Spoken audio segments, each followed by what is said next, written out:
Assalamualaikum warahmatullahi wabarakatuh. Halo gengs, jumpa lagi nih bersama Michan di channel Kisah Misteri. Kali ini Michan akan menceritakan kisah misteri yang berjudul Kutukan Jodoh Dayani. Cerita ini ditulis oleh Payung Hitam. Dan kalian bisa langsung kunjungi tweet beliau ya di @payung11101101. Oke, daripada lama-lama langsung saja kita masuk ke ceritanya.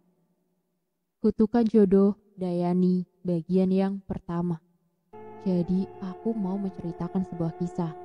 Cerita ini diceritakan dari teman kantorku, tapi bukan kisah dia. Dia juga diceritakan bapaknya, sebut saja Pak Hanafi.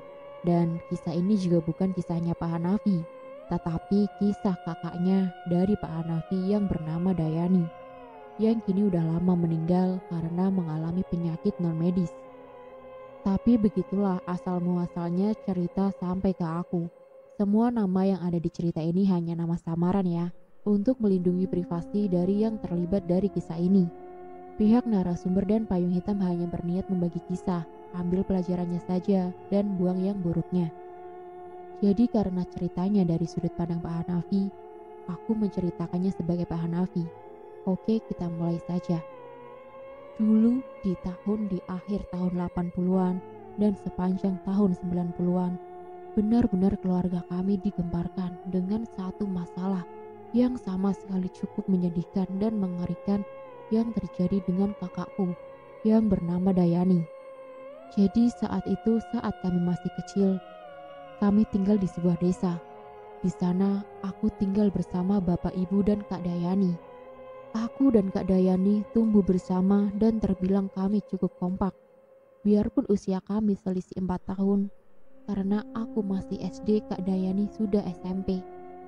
Sejak Kak Dayani SMP, yang mulai terlihat layaknya wanita desa, banyak lelaki desa yang suka melihat, bahkan iseng mengganggu Kak Dayani. Ya, karena Kak Dayani emang cantik. Mungkin tanpa kami sadari Kak Dayani emang kembang desanya. Bahkan dulu aku selalu direpotkan dengan pemuda desa yang selalu meminta aku menyampaikan salam untuk Kak Dayani.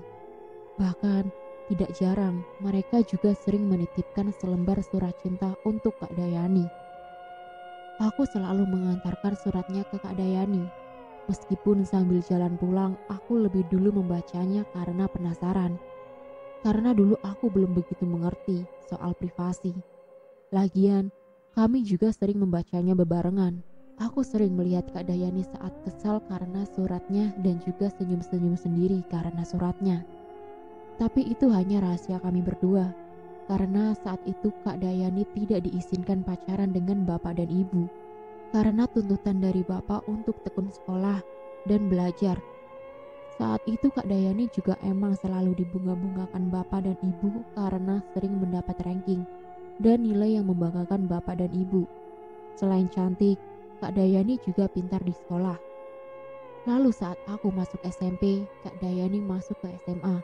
Sejak SMA, Kak Dayani mulai sering bergaul dan punya banyak teman cowok dan cewek. Dan juga mulai berpacaran karena emang bapak dan ibu sudah mengizinkan. Biarpun bapak sebenarnya saat itu lebih menyarankan untuk fokus menyelesaikan SMA dulu. Tapi tetap bapak tidak bisa melarang, karena dulu di desa kami kebanyakan orang tua sudah mengizinkan anaknya berpacaran sejak SMA. Karena orang tua dulu selalu diselimuti ketakutan anaknya menjadi perawan tua jika punya anak perempuan. Mungkin itulah yang dipikirkan bapak dan ibu saat itu. Lagi pula Kak Dayani saat pacaran sangat terbuka dengan bapak dan ibu. Cowoknya selalu datang menemani bapak di rumah. Bukan tipikal pacaran diam-diam dan melakukan hal yang rusak.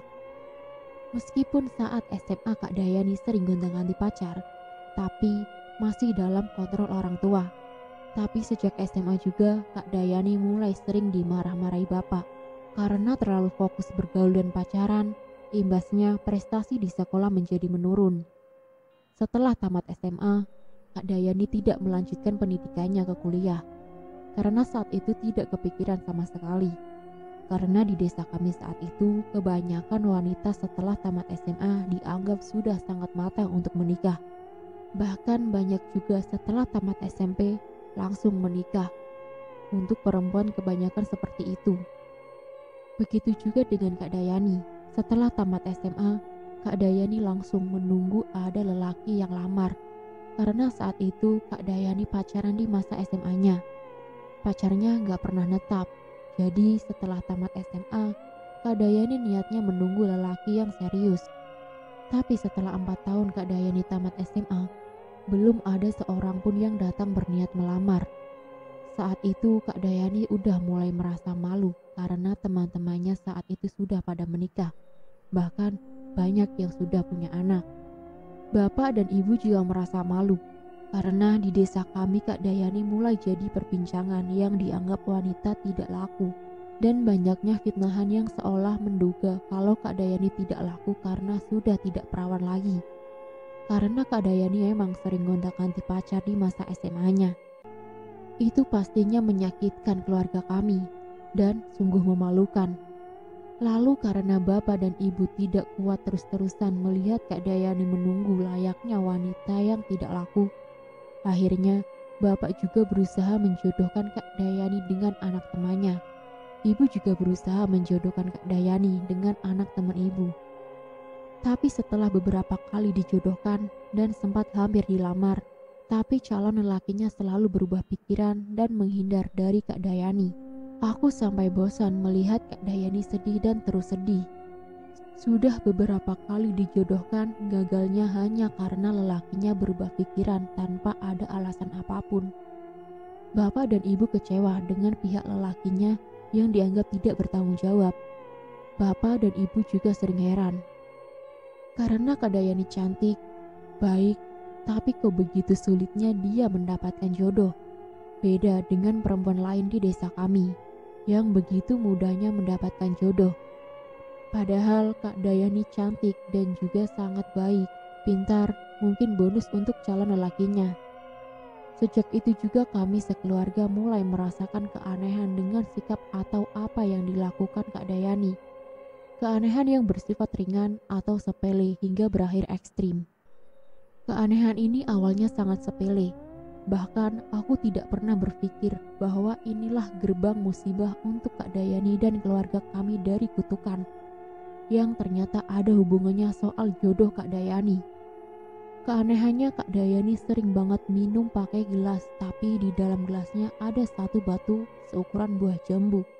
Awalnya yang melihat itu ibu. Ibu melihat Kak Dayani minum dan langsung ditanya dengan ibu. Kok ditaruh batu di gelasnya? Ibu tanya karena heran. Kak Dayani jawab dengan santainya, "Oh, ini batu untuk terapi bu, supaya Dayani awet muda." Kak Dayani sambil menjawab dengan ketawa kecil yang seakan malu. Ibu percaya, awalnya emang benar batu itu untuk terapi. Tapi ibu heran, Kak Dayani tahu dari mana kalau batu itu bisa buat awet muda. Karena setelah bertahun-tahun Kak Dayani tamat SMA, dia tidak pernah bergaul lagi, bahkan keluar rumah saja sudah sangat jarang. Jangan berpikir kalau Kak Dayani browsing ya. Di zaman itu belum ada browser atau Google. Bahkan saat itu TV aja sama sekali tidak punya. Karena cuma hanya orang kaya di desa aja yang memiliki TV. Karena dulu di masa itu khususnya desa kami, TV adalah benda yang cukup mewah. Soal batunya, aku juga pernah melihat Kak Dayani minum di dalam gelasnya ada satu batu. Iseng aku tanya juga, Kak Dayani menjawab, "Itu herbal untuk awet muda." Ya, tanpa berpikir aneh-aneh aku percaya. Sejak itu kami mulai terbiasa dan sering melihat Kak Dayani minum seperti itu. Tidak ada satupun dari kami menaruh curiga soal itu. Lalu beberapa hari kemudian, kami melihat keanehan lain dari Kak Dayani. Saat itu Kak Dayani ngomong dan nanya dengan ibu dengan panik dan tergesa-gesa, "Bu, kenapa aku bisa minum air batu?" Ibu seketika heran. Dia yang minum sendiri, dia yang menyesal sendiri. Itu yang dipikirkannya. Bahkan karena itu Kak Dayani seolah sangat menyesal sampai menangis. Kami merasa itu sangat aneh. Karena menurut kami itu hal yang sepele, yang berasa aneh kalau sampai nangis hanya karena itu. Tapi setelah kejadian ini, Aku melihat lagi Kak Dayani lagi-lagi minum air batunya. Aku sempat negur sambil ngeledek. Loh, kok diminum lagi? Jangan diminum, ntar nyesel sendiri loh. Tapi Kak Dayani tetap melanjutkan meminumnya. Tapi tidak lama kemudian, dia nangis-nangis lagi karena menyesal. Dan kejadian seperti ini sering sekali terulang hingga kami semua terbiasa. Jadi itulah keanehan awal Kak Dayani yang sama sekali belum buat kami menaruh curiga apapun. Hanya sebatas aneh. Tapi keanehannya bukan hanya itu. Setelah beberapa tahun, muncul lagi keanehan yang terjadi dengan Kak Dayani. Karena dia mulai sering pikun, yang emang tidak normal dengan usianya yang masih berusia 25 tahun saat itu. Jadi awal mulanya aku melihat Kak Dayani pikun itu saat pagi-pagi aku duduk di depan rumah. Dan seperti biasa rutinitas Kak Dayani menyapu teras depan setiap pagi. Aku melihat Kak Dayani menyapu, lalu selesai menyapu Kak Dayani masuk ke dalam. Tapi hanya berselang menit, Kak Dayani keluar lagi ambil sapu lagi dan menyapu teras di tempat yang barusan dia sapu. Aku merasa heran dan bilang, "Lah, kok disapu lagi, Kak?" Tanyaku sambil heran. Kak Dayani keheranan sendiri karena menurut dia terasnya belum disapu. Padahal barusan aku melihat secara langsung dia sudah menyapu.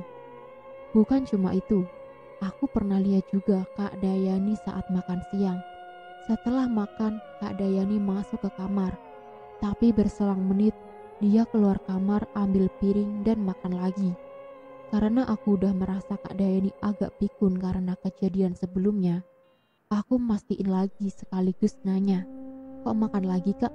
Kan barusan aja Kakak udah makan." Dia kebingungan sendiri, dan kejadian seperti ini mulai sering dialami Kak Dayani. Dia sering melakukan sesuatu itu double, karena lupa udah melakukannya. Dari keanehan Kak Dayani, Bapak mulai curiga soal pikunnya dan batu itu, dan bertanya-tanya ada apa dengan Kak Dayani. Bapak pun pernah curhat dengan tetangga kami yang itu teman dekat Bapak. Bapak ceritain soal keanehan Kak Dayani, dan mereka pun menduga kayaknya ada sesuatu di batu itu. Bapak juga tidak berani untuk mengambil batu itu dari Dayani. Takutnya batu itu jimat. Lalu karena Bapak sudah resah, akhirnya diam-diam Bapak mengambil batunya yang selalu ditaruh Kak Dayani di gelas yang ada di kamarnya. Saat Kak Dayani sadar batunya sudah tidak ada, Kak Dayani marah-marah yang luar biasa. Sampai memukul semua benda yang ada di dekatnya.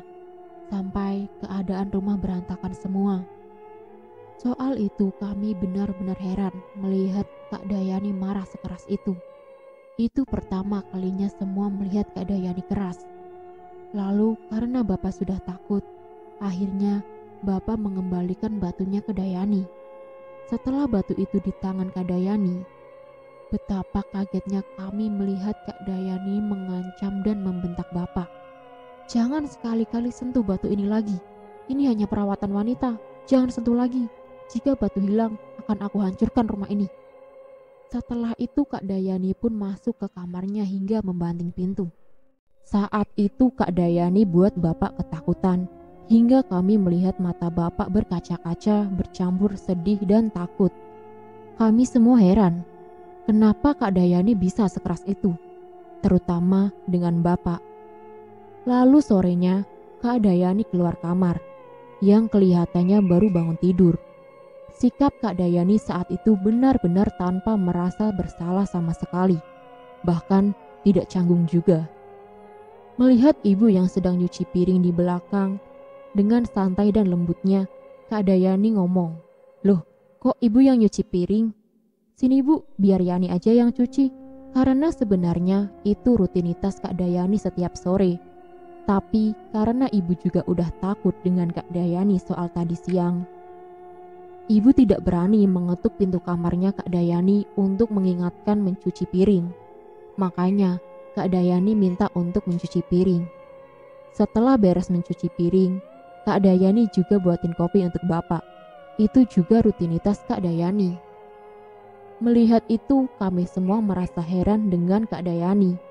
Sikapnya menunjukkan seolah tidak terjadi apa-apa, tidak merasa bersalah, bahkan tidak canggung sama sekali. Bapak sampai ragu, jangan-jangan yang marah-marah tadi itu bukan Kak Dayani. Dari sini sebenarnya Bapak sudah curiga.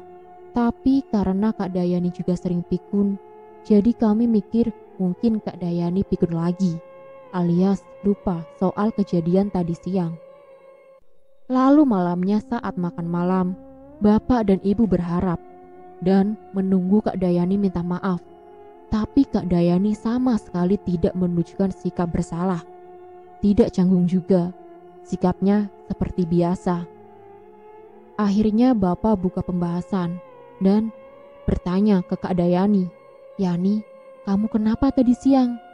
Dengan santainya Kak Dayani menjawab, "Oh, batu itu hanya untuk herbal perawatan wanita aja kok, Pak." Dia cuma menjawab lagi dan lagi. Kak Dayani sama sekali merasa tidak bersalah dan minta maaf ke Bapak. Dari sini yang sebelumnya kami sudah curiga ada yang aneh dengan batu itu. Tapi karena jawaban Kak Dayani itu seolah meyakinkan kami semua kalau batu itu hanya herbal saja. Karena Kak Dayani terus-terusan jawab itu hanya herbal. Sejak itu juga kami tidak melihat batu itu lagi. Bahkan sampai sekarang. Sejak itu juga kami tidak melihat batu itu lagi. Bahkan sampai sekarang. Yang kami tidak tahu kemana batu itu. Apakah disimpan dengan Kak Dayani atau mungkin dibuang? Entahlah, kami benar-benar tidak tahu. Lalu ada kejadian lain. Dari kejadian ini, kami sekeluarga baru mulai mengetahui apa yang sebenarnya terjadi dengan Kak Dayani. Soal semua keanehannya dan kenapa sulitnya Kak Dayani menemukan jodoh. Jadi itu bermula dengan kedatangan seorang lelaki yang berasal dari desa kami juga, yang bernama Didi. Awalnya kami semua menganggap ini kabar baik, hal yang paling ditunggu-tunggu Bapak dan Ibu. Karena saat itu Didi datang bersama kedua orang tuanya yang berniat melamar Kak Dayani. Kami semua sangat senang. Apalagi Kak Dayani benar-benar senang selama berhari-hari Kak Dayani dimabuk asmara. Terlebih Didi juga di desa dianggap anak yang berpendidikan karena saat itu dia sudah sarjana, bahkan sudah kerja di salah satu perusahaan yang berbasis di Jakarta. Dia juga sudah menetap secara mandiri di sana. Saat itu, Didi pulang kampung menemui bapak ibunya dan memang berniat ingin melamar Kak Dayani. Tapi setelah beberapa hari Kak Dayani dimabuk asmara setelah lamaran itu, Didi berubah pikiran dan memutuskan hubungannya dengan Kak Dayani. Kami semua pastinya sangat kecewa dengan keputusan Didi, terutama Kak Dayani. Tapi Bapak mulai berpikir lain. Saat itu Bapak mengingat kejadian sebelumnya soal kejadian hubungan Kak Dayani dengan anak temannya yang sudah beberapa kali dijodohkannya selalu gagal. Bahkan sekarang dengan Didi terjadi lagi hal yang sama. Bapak mulai berpikir dan timbul pertanyaan, kenapa semua lelaki yang awalnya sudah suka tapi dalam waktu singkat berubah pikiran? Apa ada yang salah dengan Dayani? Bapak berkali-kali menanyakan seperti itu denganku. Akhirnya aku mengajak Bapak bertemu ke rumah Didi. "Pak, berhubung Didi belum balik ke Jakarta, kita tanyakan saja apa alasan Didi berubah pikiran." Bapak setuju. Lalu aku dan Bapak bertamu ke rumah Didi seperti rencana kami. Bapak bertanya dengan Didi, "Nak Didi, sebelumnya saya minta maaf. Bukannya saya tidak terima keputusan Nak Didi, tapi saya sebagai bapaknya Dayani, saya pengen tahu kenapa Nak Didi berubah pikiran." Saya juga minta maaf Pak, sudah membuat Bapak sekeluarga kecewa. Tapi saya juga bingung, kenapa Dayani bukan seperti yang saya lihat di awal. Setelah beberapa hari saya ketakutan melihat Dayani, saya merasa tertekan. Saya juga bingung kenapa aneh seperti ini rasanya. Jadi intinya, Di sini Didi menjawab apa yang dia rasakan saat melihat Kak Dayani. Didi berani jujur, sedangkan lelaki sebelumnya tidak ada yang menceritakan alasan kenapa mereka menghindar dari Kak Dayani. Itulah sebabnya kenapa aku hanya menceritakan lebih detail soal Didi dibanding lelaki sebelumnya. Setelah itu kami pamit pulang, dan di rumah kami mulai mikir bingung dan ketakutan. Seolah apa yang dikatakan bapaknya sepertinya benar. Ada yang sudah salah dengan Kak Dayani. Di saat bapak sedang kebingungan sendiri, aku menyarankan bapak coba konsultasi saja dengan Mbok Minah. Jadi, Mbok Minah ini dukun beranak. Kata temanku, dia juga bisa mengobati penyakit kampung. Bapak setuju. Kami langsung mengajak ibu dan Kak Dayani ke rumah Mbok Minah yang berada di desa sebelah. Sampai di rumah Mbok Minah, ibu dan bapak pun langsung menceritakan semua keanehan Kak Dayani. Terutama sulitnya Kak Dayani mendapatkan jodoh. Di situ Kak Dayani hanya terdiam dengan raut wajahnya yang sedih dan pastinya merasa sangat malu. Yang aku yakin dia malu dengan dirinya sendiri. Karena kami sekeluarga sudah serepot ini hanya karena tidak ada yang mau berjodoh dengan dia. Kita balik lagi soal mboknya. Setelah diceritakan, Mbok juga awalnya merasa heran. Katanya, kok bisa perempuan secantik ini sulit dapat jodoh? Apalagi perlagaannya kan sangat lembut. Setelah mengobrol, Mbok pun langsung menggelar tikar untuk duduk di lesehan. Mbok mau menerawang Kak Dayani. Sebelum diperiksa, Mbok menyuruh bapak dan ibu memegangi tangan Kak Dayani untuk jaga-jaga kalau tiba-tiba Kak Dayani kerasukan. Dalam keadaan dipegang, Mbok menyuruh Kak Dayani menatap matanya. Tatap mata Mbok ya, Nduk. Mbok terus menatap mata Kak Dayani. Jadi mereka saling tatapan selama beberapa menit. Saat keadaan sudah sunyi, tiba-tiba Mbok kaget.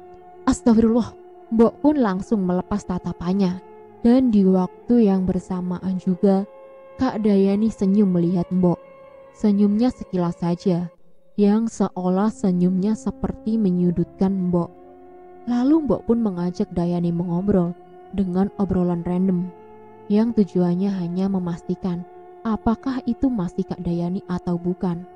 Ternyata itu masih Kak Dayani. Setelah itu, bapak dan ibu nanya dengan Mbok. Gimana Mbok? Dayani kenapa Mbok? Sepertinya Dayani tidak sendiri di tubuhnya. Begini, bagaimana kalau besok Dayani diruqyah? Mbok bantuin. Di sini kami baru benar-benar tahu ternyata apa yang dilakukan bapak ternyata benar. Kak Dayani memang sedang kenapa-napa. Setelah itu, kami pulang. Sampai di rumah kami merencanakan meruqyah Kak Dayani, tapi Kak Dayani selalu menolak. Alasannya dia malu. Kalau orang banyak tahu kalau dia diruqyah hanya karena sulit mendapatkan jodoh. Di sini sebenarnya Kak Dayani ngambek dengan bapak dan ibu karena dia sebagai wanita merasa malu dengan dirinya sendiri jika bapak dan ibunya selalu berusaha untuk melibatkan orang lain. Hanya karena dia dianggap sebagai wanita yang tidak laku. Dan Kak Dayani juga merasa tersinggung. Dia dianggap jin dengan Mbok Minah. Padahal yang dimaksud jinnya atau sesuatu yang ada di dalam tubuhnya dia yang digambarkannya sosok yang menyeramkan. Itu bukan dia, tetapi sosok yang hinggap di tubuhnya. Saat kami pulang dari rumah Mbok Minah, itu hari sudah mulai gelap. Dan malam itu saat kami merencanakan ruqyah, Kak Dayani terus-terusan menolak dan mengambek sepanjang malam. Yang akhirnya dia marah-marah lagi, masuk ke kamar dengan membanting pintu. Lalu tidak lama kemudian Kak Dayani keluar kamar, menghampiri bapak dalam keadaan yang aneh banget.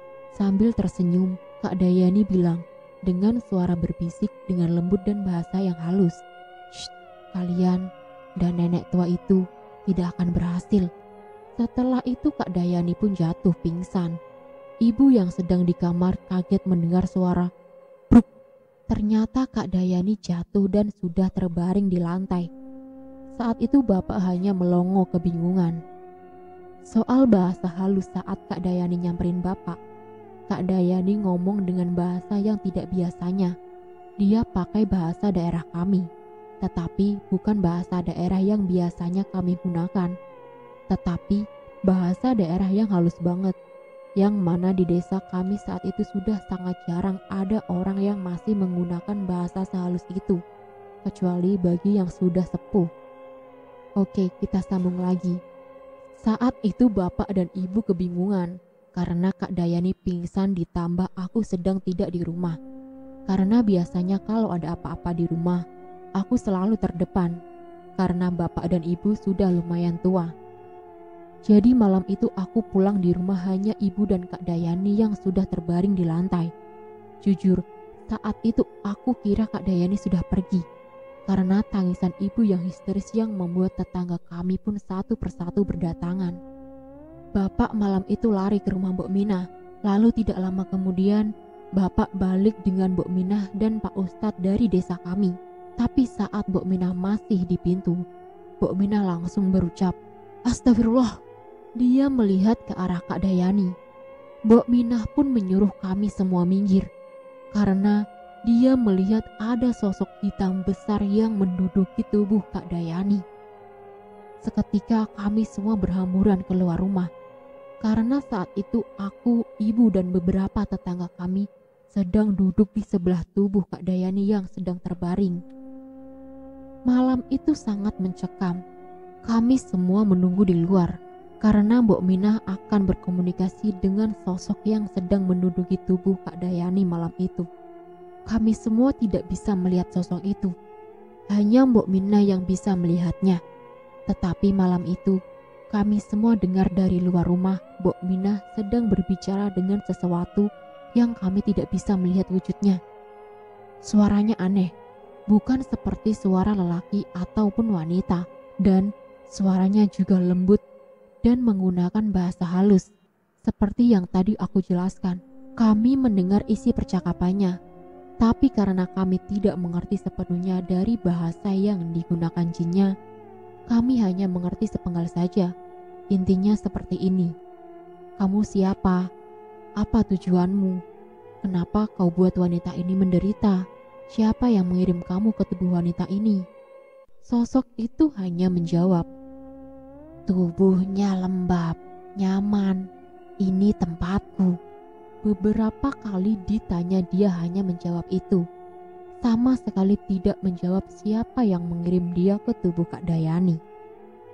Setelah Mbok berkomunikasi dengan sosok itu, kami semua doa bersama yang dipimpin Pak Ustadz. Kami tidak berhenti berdoa sampai Kak Dayani sadar saat hampir tengah malam, sekitar jam 10:30.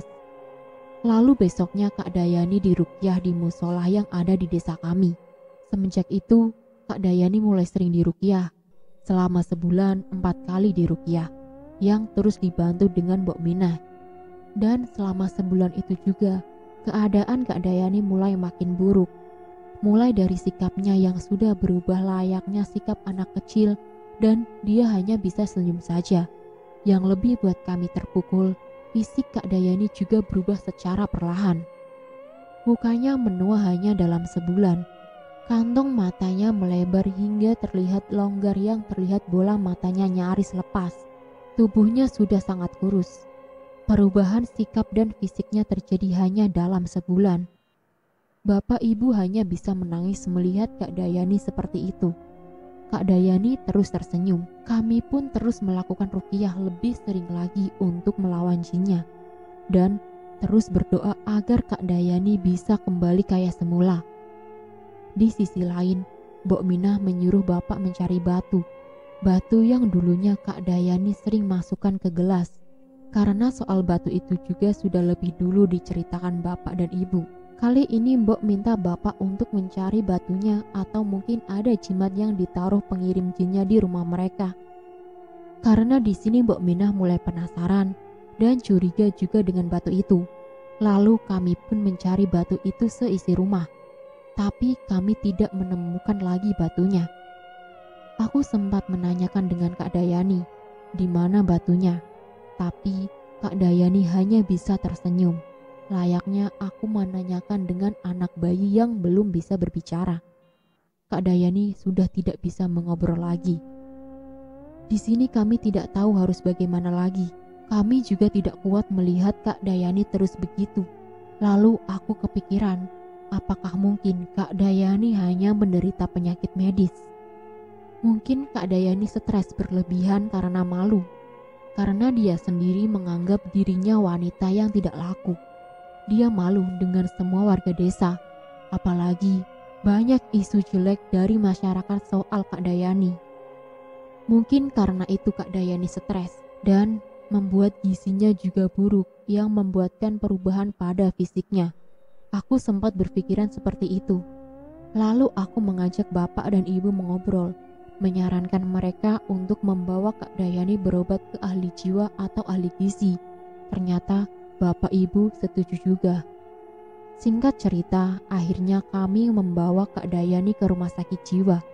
Di sana, dia ditangani secara langsung dengan ahli jiwa selama kurang lebih setahun dalam masa perawatan di rumah sakit jiwa. Tapi setelah dirawat dalam kurun waktu setahun, Kak Dayani sama sekali tidak membaik, bahkan makin memburuk lagi. Keadaan tubuhnya makin kurus, keadaan wajahnya makin buruk lagi. Pokoknya tidak enak lagi dipandang. Pihak rumah sakit jiwa juga tidak bisa mendeteksi sumber penyakitnya dan sama sekali tidak ada perubahan pada sikapnya. Banyak pilihan juga yang menyarankan kami untuk pengobatan kampung, termasuk pihak medis. Akhirnya kami pun membawa Kak Dayani pulang lagi. Semenjak Kak Dayani sudah di rumah lagi, banyak anak-anak desa yang ketakutan melihat Kak Dayani. Yang saat itu Kak Dayani suka duduk di depan rumah dengan tingkahnya yang random dan fisiknya menakutkan anak-anak. Bapak ibu hanya bisa menangis melihat Kak Dayani. Aku terus melihat ibu menangis. Di sini keluarga kami sama sekali tanpa senyuman. Ada penghalang besar yang membendung senyuman kami, kecuali Kak Dayani yang terus tersenyum.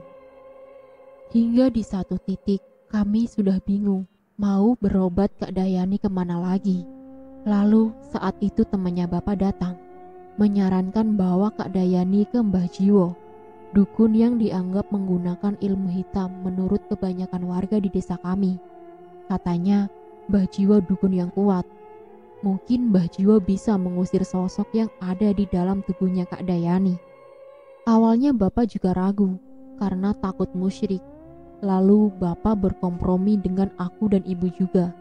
Kami juga awalnya ragu, tapi karena kami tidak kuat melihat Kak Dayani terus-terusan begitu, akhirnya kami nekat membawanya Kak Dayani ke Mbah Jiwo yang saat itu rumahnya lumayan jauh dari desa kami. Sampai di rumah Mbah Jiwo, Kak Dayani langsung memberontak, seperti takut dan benci melihat Mbah Jiwo. Aku dan bapak pun langsung memegang kaki Dayani. Karena kami tidak kuat, Kak Dayani benar-benar kuat. Akhirnya aku dan bapak mengikat tangan Kak Dayani pakai selendang yang saat itu dipakai ibu. Dalam sekejap selendang itu pun robek dan putus.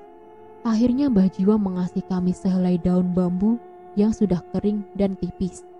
Mbah menyuruh kami mengikat tangan Kak Dayani pakai itu. Kami heran, tapi kami tahu Mbah Jiwo dukun, dia lebih tahu soal ini. Kami pun segera mengikat tangan Kak Dayani dengan daun bambu itu. Anehnya, Kak Dayani benar-benar tidak bisa bergerak. Ya, aneh. Kami juga merasa sangat aneh soal itu. Setelah Kak Dayani bisa tenang, barulah kami menceritakan dengan Mbah soal Kak Dayani. Mbah Jiwo pun memeriksa Kak Dayani dengan metode-metodenya yang kami tidak mengerti. Setelah itu barulah Mbah Jiwo menjelaskan dengan kami, dan disinilah kami akhirnya mendapatkan jawaban soal semuanya. Kata Mbah Jiwo, ada sosok jin hitam besar kurus bermata merah yang ada di dalam tubuh anak ini. Kasihan dia. Ada yang mengirimkan jin ini ke tubuhnya agar anak ini sulit mendapatkan jodoh. Karena setiap lelaki yang berniat meminangnya, lelaki itu tidak akan melihat dan merasakan aura aslinya, karena mereka akan melihat dan merasakan aura hitam dari jinnya yang memang diperintah untuk menutup aura aslinya. Ternyata di sini kami baru tahu kenapa dulu setiap lelaki yang dijodohin dengan Kak Dayani, termasuk Didi, selalu gagal. Hanya karena mereka berubah pikiran. Ternyata tanpa mereka sadari, mereka hanya melihat dan merasakan aura hitam dari jinnya. Ini khusus buat lelaki yang berniat meminang atau menikahi Kak Dayani. Kata Mbah Jiwo juga, jin yang ada di dalam tubuh anak ini sudah menyatu dengan sempurna di tubuhnya. Itulah sebabnya kenapa fisiknya berubah, karena itu mendekati bentuk sosok asli jinnya. Bapak memohon dengan Mbah Jiwo untuk bisa mengobati dan mengusir jin yang ada di dalam tubuhnya. Mbah Jiwo juga menjelaskan dengan kita, katanya setiap jin yang dikirimkan biasanya selalu ada bukti yang terikat berupa jimat yang sebagai pengantar jinnya memasuki tubuh korbannya. Lalu Bapak pun langsung menjelaskan soal batu itu. Ya, batu itu lagi.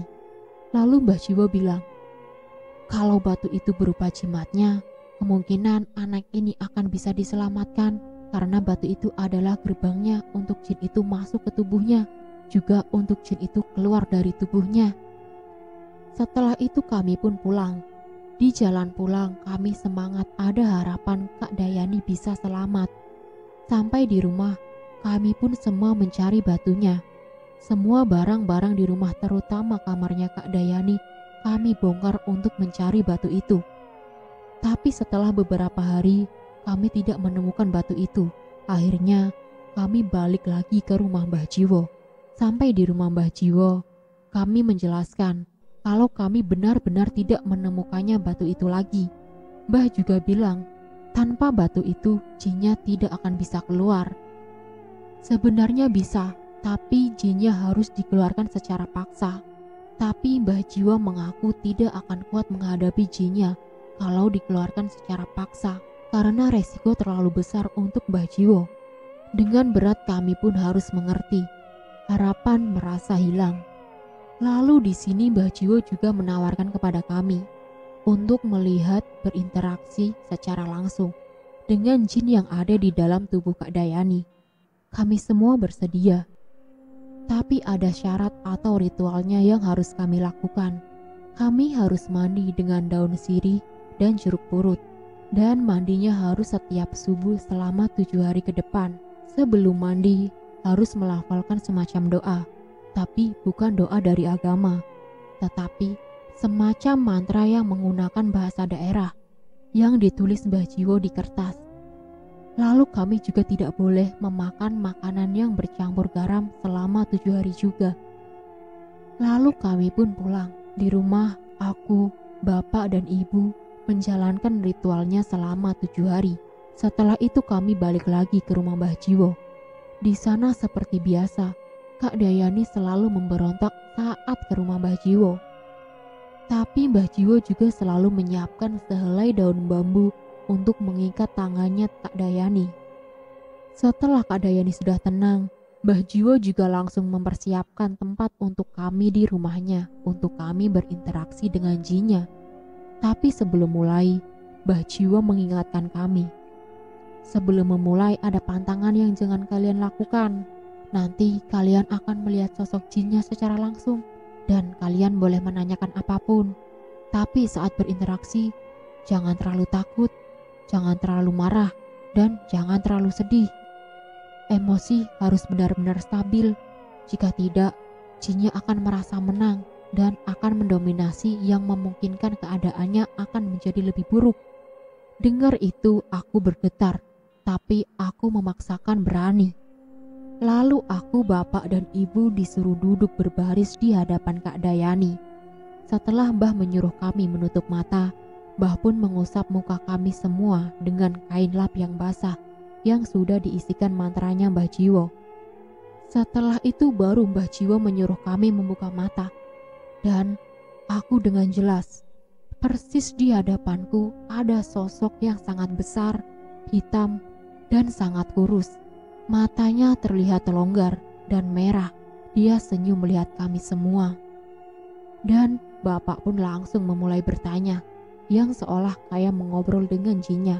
Di sini kami tidak bisa memahami semua maksud dari jinnya, karena bahasa jinnya yang menggunakan bahasa daerah halus. Yang kami tangkap atau yang kami pahami, jinnya mengatakan tidak akan bisa dan tidak akan mau keluar dari tubuhnya Kak Dayani. Jinnya juga bersumpah kalau Kak Dayani tidak akan pernah selamat. Jinnya mengatakan itu dengan bahasanya yang lembut dan halus. Bapak juga sempat menanyakan siapa yang mengirimkan dia ke tubuhnya Kak Dayani. Tapi tetap jinnya tidak mau menjawab, hanya senyum. Di sini kami semua telah melihat dengan jelas persis di hadapan kami jinnya. Setelah mengobrol, kami pun pamit pulang dengan Mbah Jiwo. Bapak dan ibu sangat lemas. Ibu tidak pernah berhenti menangis. Setelah ini kami benar-benar pasrah. Kami hanya bisa berdoa dan berharap Kak Dayani bisa kembali. Dan pengobatan dengan Mbah Jiwo adalah pengobatan terakhir Kak Dayani. Kak Dayani tidak pernah sembuh lagi, yang akhirnya sampai bertahun-tahun ke depan keadaan Kak Dayani begitu. Kak Dayani tidak pernah sembuh sama sekali, yang akhirnya sampai bertahun-tahun ke depan keadaan Kak Dayani seperti itu. Akhirnya kakak saya, Kak Dayani, wanita tercantik kami, meninggal dunia pada tahun 2003 di usianya ke-31 tahun.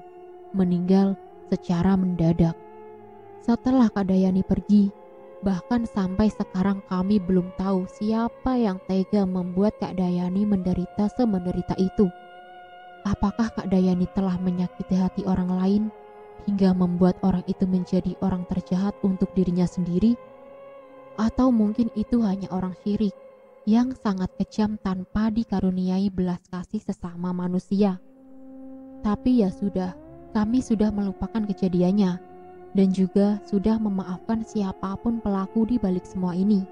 Kami tidak ingin kembali mengingat kisah ini. Tapi di sini kami hanya ingin membagikan kisah kami. Semoga bisa menjadikan pembelajaran. Buang yang buruknya, petik pembelajarannya. Dan selesai. Sekian dan itulah akhir dari kisah misteri yang berjudul Kutukan Jodoh Dayani. Dan di sini Michan mau bilang, semoga kita bisa memetik hal baik dari kisah ini. Dan kisah ini bisa menjadi pembelajaran bagi kita semua, ya gengs. Oke, terima kasih Michan ucapkan untuk kalian yang sudah setia menonton video ini dari awal. Dan selalu Michan ingatkan, untuk tidak lupa menekan tombol like, komen, share, dan subscribe ya, jika kalian menyukai video ini. Dan tekan juga tombol lonceng untuk mengaktifkan notifikasi cerita yang selanjutnya. Bye-bye. Wassalamualaikum warahmatullahi wabarakatuh.